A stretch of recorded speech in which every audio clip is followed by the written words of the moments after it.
नमस्कार दोस्तों, स्वागत है आपका हमारे चैनल लर्न एंड ग्रो में। आज हम कुछ परसेंटेज की प्रॉब्लम को सोल्व करेंगे। हर एक क्वेश्चन के अंदर कुछ नया हमें सीखने को मिलेगा, तो हर एक क्वेश्चन को हमें ध्यान से समझना है। सबसे पहला क्वेश्चन ले लेते हैं। 90% ऑफ 12 3/5 ये हमें सोल्व करना है। तो इसको हम कैसे सोल्व कर सकते हैं?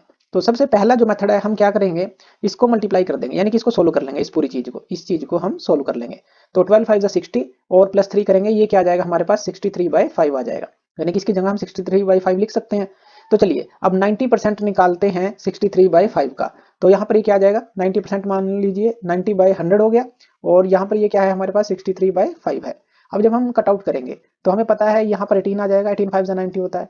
और यहाँ पर 100 है, नीचे 10 हो 100 हो 1000 हो, उसको हम वैसे ही रहने देंगे, ऊपर मल्टीप्लाई कर लेंगे तो आसान हो जाएगा। सिर्फ इसी में समय लगेगा, यानी कि जैसे 18 है उसको 63 से मल्टीप्लाई करेंगे, ये आ जाएगा हमारे पास 1134 और डिवाइड में यहाँ पर 100 है और यहाँ पर ये आंसर आ गया 11.34।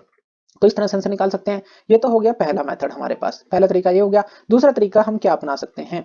दूसरे तरीके में हम क्या करेंगे, पहले तो हम जो है जैसे 3/5 है, इसको ध्यान से समझिए, 3/5 है, इसको हम क्या लिख सकते हैं, 0.6 लिख सकते हैं। क्यों? जैसे डिवाइड करेंगे 3 को जब 5 से तो 0.6 आएगा, 5 6 30 होता है। तो यहाँ पर 3 जो है अकेला है, यानी कि 0.6 आ जाएगा। तो ये लिख सकते हैं। यानी कि हम क्या कर सकते हैं, 90% ऑफ ऐसा लिख सकते हैं इसको कि 12.6 का निकालना है। तो क्योंकि 3/5 को हमने 0.6 लिख दिया, इस तरह से भी कर सकते हैं। अब हम क्या करेंगे, इसको भी हम जैसे कि 90% निकालना है, तो 90/100 यानी कि 90% हो गया। तो 12.6 जो है इसका हम डायरेक्टली निकाल सकते हैं, यानी कि 126 आ गया। और ये जो है पॉइंट की जगह नीचे 10 आ जाएगा। अगर हम इसको यहाँ पर कट आउट करेंगे तो इस तरह से कट आउट होगा, और 126 को जब 9 से मल्टीप्लाई करेंगे तो ये आ जाएगा 1134 और डिवाइड में क्या है हमारे पास 100, फिर से हमने क्या निकाल लिया 11.34, ये आंसर रहेगा। तो यानी कि हम ये दूसरा मेथड ये लगा सकते हैं कि 3/5 की जगह हमने 0.6 लगा दिया, तो हम डायरेक्टली जो है इसको निकाल सकते हैं। तीसरा तरीका इसको इसी क्वेश्चन को निकालने का वो क्या हो सकता है, हम ऐसा कर सकते हैं कि 12.6% यानी कि इसको उल्टा कर दें कि ये परसेंट इस तरफ ले जाएं ऑफ 90। इस तरह से भी हम इसको लिख सकते हैं, यानी कि परसेंटेज जो है हम उल्टा कर सकते हैं। तो 12.6% ऑफ 90 यानी कि यही वैल्यू आनी चाहिए। तो अब यहाँ पर हमें क्या करना है, पहले तो 12% निकाल लेते हैं, फिर 0.6% निकाल लेंगे। चलिए 12% अगर हम निकालेंगे तो 12% यानी कि 12/100 इंटू 90 आ गया। और यहाँ पर ये सोल्व करेंगे तो 12 9 हमें पता है 108 होगा, नीचे क्या है 10, तो ये क्या आ गया हमारे पास 10.8 आ गया। हमने क्या निकाला अभी 12%। 0.6% निकालते हैं। 0.6% का क्या मतलब होगा, 0.6 है तो 6/10 तो हमने पॉइंट की जगह लगा दिया, और परसेंट यानी कि 100 लगा दिया। यहाँ पर ये क्या है हमारे पास 90 है, तो यहाँ से ये कट आउट हो गया, और 9 6 जा ये क्या आ गया 54 आ गया, और डिवाइड में क्या है 100। यहाँ पर ये क्या आ जाएगा 0.54, और 10.8 और जो 0.54 को हम प्लस करेंगे तो हमें क्या मिल जाएगा 11.34। तो ये तीसरा तरीका हो गया इसी को सोल्व करने का। इसको हम और तरीके से भी सोल्व कर सकते हैं। और क्या तरीका अपना सकते हैं, अगर हम फोर्थ जो है इसका तरीका देखें, यानी कि एक ही क्वेश्चन को ढेरों तरीके से सोल्व किया जा सकता है, जो भी आपको आसान लगे वो आपको करना है। इसको और कैसे कर सकते हैं, जैसे ये था हमारे पास 12.6% ऑफ 90, पहले हम क्या करेंगे, इसका हम 10% निकाल लेंगे, क्योंकि वो निकालना काफी आसान होता है। 10% किसका 90 का निकाल लेते हैं। ये क्या होगा 10/100 या 1/10 कह लें सीधा इंटू 90। ये सोल्व करके हम दिखा रहे हैं, तो ये क्या आ गया 9/10 आ गया, 90/10 आ गया। और ये क्या आ गया हमारे पास, डायरेक्टली अगर हम याद रख सकते हैं कि जो 10% होगा 90 का 9 ही होगा, तो 9 हमारे पास आ गया 10%। फिर हम क्या करेंगे, ये 2.6% निकालेंगे। फिर हम क्या करेंगे 2.6%, यानी कि यहाँ पे 10 आ गया और परसेंट की जगह 100 ले लिया, 2.6 निकाल रहे हैं, यहाँ पर क्या है 90 है। अब जो है यहाँ से 26 को जब हम 9 से मल्टीप्लाई कर देंगे, 26 को यहाँ पर 9 से मल्टीप्लाई कर देना है। जब 26 को 9 से मल्टीप्लाई करेंगे हमें क्या मिलेगा, हमें मिलेगा 234। और नीचे क्या है हमारे पास 100 है, तो यहाँ पर ये क्या आ जाएगा 2.34, यानी कि हमारे पास एक 9 आ गया और 2.34 आ गया। इन दोनों को प्लस करें, 9 प्लस 2.34, तो हमें क्या मिलेगा 11.34, यानी कि ये भी आंसर आ गया। तो देखिए एक ही क्वेश्चन को हमने ढेरों तरीके से सोल्व किया है। तो चलिए सेकंड क्वेश्चन ले लेते हैं यहाँ पर। अब सेकंड क्वेश्चन है हमारे पास 4.56% ऑफ 125, ये हमें सोल्व करना है। अब देखिए तरीका कोई भी अपना लीजिए, हमने सारे तरीके देख लिए हैं। तो चलिए इसको सोल्व करते हैं। तो यहाँ पर 4 5 6 लिख लेते हैं डायरेक्टली, और यहाँ पर 100 आ जाएगा, पॉइंट को हटाएंगे और परसेंट की जगह भी क्या आ जाएगा 100 आ जाएगा, और इंटू यहाँ पर क्या है 125, ये आ गया हमारे पास। अब हम इसको कट आउट कर सकते हैं, जैसे 5 के साथ अगर हम कट आउट करेंगे 5 2 10, और यहाँ 2 बचेगा, 5 5 20, यानी कि 25 आ जाएगा, और यहाँ पर ये क्या आ गया 20। इसी तरह से फिर से 5 से करेंगे और यहाँ पर 4 आ गया, इतना आ गया हमारे पास। अब फिर से जो है हम 4 से यहाँ पर कट आउट कर सकते हैं। यहाँ पर कट आउट करेंगे 4 1 जा 4, 4 1 जा 4 और 4 4 जा 16, 114 आ गया और इंटू 5 आ गया। अब हम क्या करेंगे, 114 को 5 से मल्टीप्लाई कर देंगे, यहाँ पर हमें मिलेगा 570, क्योंकि काफी सरल ये कैलकुलेशन हो जाएगी कट आउट करने के बाद। नीचे क्या है, 100 है, ये चीज है। तो यहाँ पर हमारे पास क्या आ जाएगा, 5.7 आ जाएगा। तो सीधा आंसर आ गया हमारे पास 5.7। 1 मिनट के अंदर हम आंसर निकाल सकते हैं। तो पहला तरीका तो यही है कि डायरेक्टली हमने कर लिया। दूसरा तरीका क्या है, यहाँ पर दूसरा तरीका क्या है, इसको उल्टा कर देते हैं। यानी कि हम क्या करते हैं, 1.25% निकाल लेते हैं ऑफ 456 का। इसको हमने उल्टा कर लिया, यानी कि ये 2 के बाद पॉइंट था, तो यहाँ पर 2 के बाद पॉइंट हमने यहाँ पर लगा दिया, और 456 का अब हम इतना निकालेंगे। अब इसका क्या मतलब है 1.25% का, इसका मतलब है कि एक तो जो है 456 को हम 1% निकाल लें, 1%। तो यहाँ पर ये क्या आ जाएगा, 4.56 आ गया। हमने क्या किया, सिर्फ ये 1% निकाला। अब 0.25% निकाल लें इसी का। तो 0.25% का क्या मतलब होता है, फोर्थ हिस्सा। जैसे कि यहाँ पर हम लिखते हैं, जैसे 25 पॉइंट की जगह यानी कि 0.25 था, तो यहाँ पर 100 लिख देते हैं। इसका मतलब क्या होगा, 25 वन जा 25 और 25 फोर जा 100, यानी कि 1/4 हिस्सा कह सकते हैं 456 का। तो यहाँ पर परसेंट है, तो यहाँ पर नीचे जो है परसेंट भी रखना है 100, और ये क्या है ऊपर 456 है। तो 4 से हम इसको डिवाइड कर देंगे, जो 456 है इसको हम 4 से डिवाइड कर देंगे। तो ये क्या आ जाएगा हमारे पास, जैसे ऊपर भी हमने देखा था 114 आ जाएगा, 114 आ गया, और नीचे क्या आ गया 100। तो ये क्या आ गया 1.14 आ गया।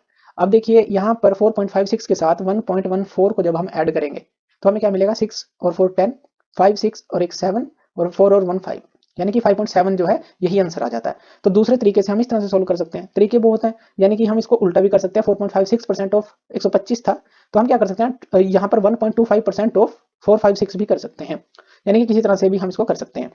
चलिए नेक्स्ट क्वेश्चन ले लेते हैं। नेक्स्ट क्वेश्चन में हमें दिया गया है 33.33% ऑफ 66। इस क्वेश्चन में हमें क्या करना है, जैसे 33.33% है, इसको हम ऐसे लिख सकते हैं, 33 1/3 लिख सकते हैं, क्योंकि जो 1/3 है हम इसको जब कट आउट करेंगे तो क्या आता है हमारे पास 0.33 इस तरह से आता है।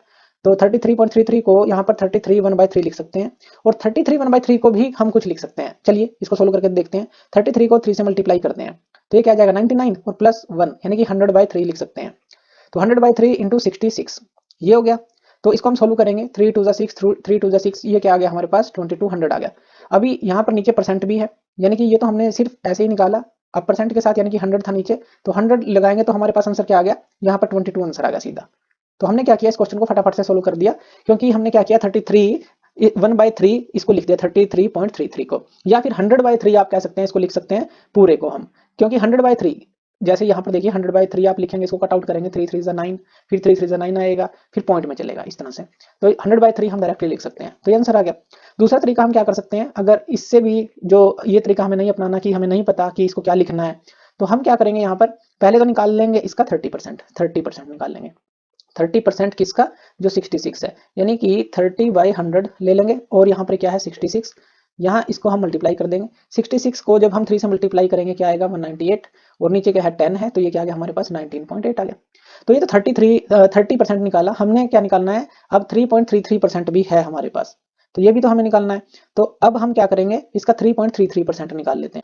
अब हम निकालेंगे 3.33%। अब जो 3.33% है उसको हम क्या लिख सकते हैं, इसको हम 10/3% भी लिख सकते हैं, क्योंकि 10 को जब हम 3 से डिवाइड करेंगे 3.33 ही आएगा। तो यानी कि हम 10/3 जो परसेंट है वो निकाल लेते हैं, किसका, इसी का 66 का। तो यहाँ पर ये क्या आ जाएगा 22, यानी कि ये क्या आ गया 220/100 आ गया। यहाँ कट करेंगे, ये क्या आ गया 2.2 आ गया। अब जब 19.8 को और 2.2 को हम ऐड करेंगे तो हमारे पास क्या आएगा 8 2 10, 9 2 11 एक 12 और 1 1 2, यानी कि 22 जो है हमारे पास आ जाएगा। फिर से वही आंसर आ गया। तो किसी तरह से सोल्व आप इसको कर सकते हैं। चलिए नेक्स्ट क्वेश्चन ले लेते हैं। नेक्स्ट क्वेश्चन है हमारे पास 15.5% निकालना है 200 का। 15.5% ऑफ 200, तो इसको हम कैसे निकाल सकते हैं, 0.5 का मतलब होता है 1/2, तो यहाँ पर हम 1/2 लिख सकते हैं। 0.5 को 0.5 को क्या लिख सकते हैं 1/2 लिख सकते हैं। तो यही हमने लिखा, ऑफ 200 निकालना है। तो पहले तो हम 15% निकाल लेते हैं इसी का 200 का, यानी कि 15% इंटू 200, ये कितना आ गया सीधा 30 आ गया। फिर 1/2 जो है वो निकाल लेते हैं, यानी कि 1/2% ये इंटू क्या था किसका 200 का। अब देखिए यहाँ पर कट आउट करें तो ये 100 आ जाएगा, नीचे भी 100 है, ये क्या आ गया हमारे पास 1। आंसर क्या आ गया हमारे पास 30 + 1, ये क्या आ गया हमारे पास 31। ये आंसर आ गया, डायरेक्टली हमने निकाल लिया। और दूसरा तरीका क्या है इसको सोल्व करने का, जैसे यहाँ पर हम क्या कर सकते हैं, ये तो पहला तरीका था, यहाँ पर हम दूसरा तरीका देख लेते हैं। दूसरा तरीका क्या है इसको सोल्व करने का, 15 को 2 से मल्टीप्लाई करेंगे 30 आएगा, ऊपर 1 है 31/2 आ जाएगा, यानी कि 31/2% निकाल लें 200 का। अब यहाँ पर यानी कि 31/2% यानी कि 100 किसका हमें निकालना है 200 का। ये जो है इसके साथ कट आउट हो जाएगा क्योंकि ये भी 200 है, ये भी 200 है, ये क्या आ गया आंसर 31। ये दूसरा तरीका है। तीसरा तरीका क्या है इसको निकालने का, हम इसको उल्टा कर देते हैं। जैसे 0.5 है यानी कि एक छोड़कर हम पॉइंट लगा देते हैं, इसका मतलब क्या है 20% हमें निकालना है किसका, 155 का, ऐसा कह लें। तो सीधा हम इसको निकाल सकते हैं 20/100 इंटू 155 कर लें, और जब हम इसको कट आउट करेंगे और 155 को हम 2 से मल्टीप्लाई करेंगे, आसानी से कर सकते हैं, यानी कि इसका दुगना हमें करना है। तो वो क्या आ जाएगा हमारे पास, वो आ जाएगा 310, और डिवाइड में क्या है 10, और ये क्या गया आंसर हमारे पास 31। तो इसको उल्टा करके भी सोल्व कर सकते हैं। तो बहुत आसानी से हम इन क्वेश्चन को सोल्व कर सकते हैं, बस थोड़ा आपको ध्यान से करना है। तो थैंक यू वीडियो देखने के लिए, और इसी तरह की वीडियोस के लिए आप हमारे चैनल लर्न एंड ग्रो पे हमें सब्सक्राइब कर सकते हैं। धन्यवाद।